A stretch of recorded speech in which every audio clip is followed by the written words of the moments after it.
ఇచ్చిన గౌరవం కాదు, మీరు నాకు పెట్టిన భిక్ష.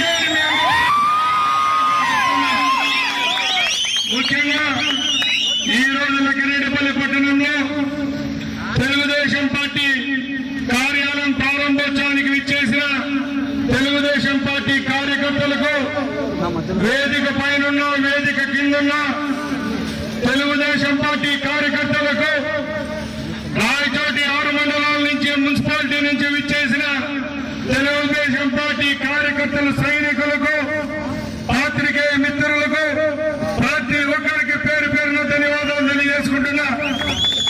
ఎందుకంటే ఈ రోజు తెలుగుదేశం పార్టీ ఏర్పాటై ఇంకా 100 రోజులు కూడా గడవలా, ఇంకా మనలో ఏ జోసగలేదు.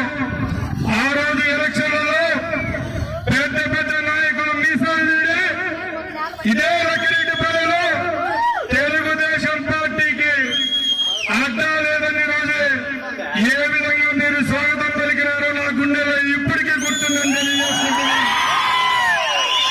ఏ రోజు లక్కిరెడ్డిపల్లికి వచ్చారో ప్రచారానికి ఆ రోజే నాకు తెలిసింది, తప్పకుండా ఎమ్మెల్యే అవుతున్నాం. లక్కిరెడ్డిపల్లి గడ్డ పైన తెలుగుదేశం పార్టీ లీడర్ లేకపోయినా తెలుగుదేశం పార్టీ కార్యకర్తలు ఉన్నారు, తెలుగుదేశం పార్టీ వెంట నడిచే ప్రజలు ఉన్నారని ఆ రోజు నన్ను ఆశీర్వదించారు. ఈ రోజు మీ ముందరికి మంత్రిగా వచ్చినానంటే అది మీరందరూ పెట్టిన దయాకరణ అని మీ ముందర ఏ విధమైన గర్వం లేకుండా మీ ముందర చెప్తా ఉన్నా. ఎందుకంటే నా విషయానికి వస్తే మూడే చెప్తా. ఈ రోజు ఈ కాలంలో పెద్ద పెద్ద వాళ్ళ తండ్రులు మంత్రులుగా ముఖ్యమంత్రులుగా ఉంటే, వచ్చే ఎలక్షన్లలో దిక్కులేని పరిస్థితి రాజకీయాల్లో ఉంటే, మా తండ్రి గారు రాయచోటి నియోజకవర్గానికి ఎమ్మెల్యేగా ఉండి ఎమ్మెల్యేగా ఈ ప్రజల సేవలో చనిపోయి ఈ రోజు 32 సంవత్సరాలు అయింది. 32 సంవత్సరాల తర్వాత ఏ గడ్డ పైన పడినానో ఆ గడ్డ పైన నన్ను నిలబెట్టిన ఘనత కూడా మీ అందరికీ దక్కుతుందని తెలియజేసుకుంటున్నాను.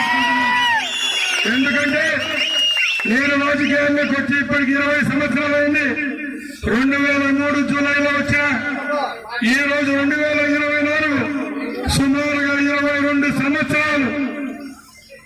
ఎందులో కష్టాలు పడతారు, నష్టాలు పడతారు, రాజకీయాలతో సాధించుకొని వెళ్ళిపోతారు.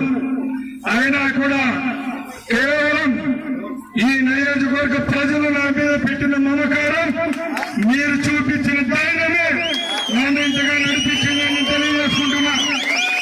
ఎందుకంటే నేను 20 సంవత్సరాల్లో పడిన కష్టంలో ఎందరో అవమానించినారు, ఎందరో వీడెందులో అన్నారు, సరైన పార్టీ లేదన్నారు, నమ్ముకున్న పార్టీ వాళ్ళే తరివేశారు. అయినా కూడా ఏ రోజు వెనక్కి పోలా. ఆ రోజు 20 సంవత్సరాల నియోజకవర్గాల్లో ఎమ్మెల్యేలుగా ఎలా ఉంటారో, ప్రతిపక్ష నాయకులు ఎలాగ గౌరవిస్తారో అదే విధంగా నాకు గౌరవం ఇచ్చి మీరు మీ హక్కును చేర్చుకున్నారు.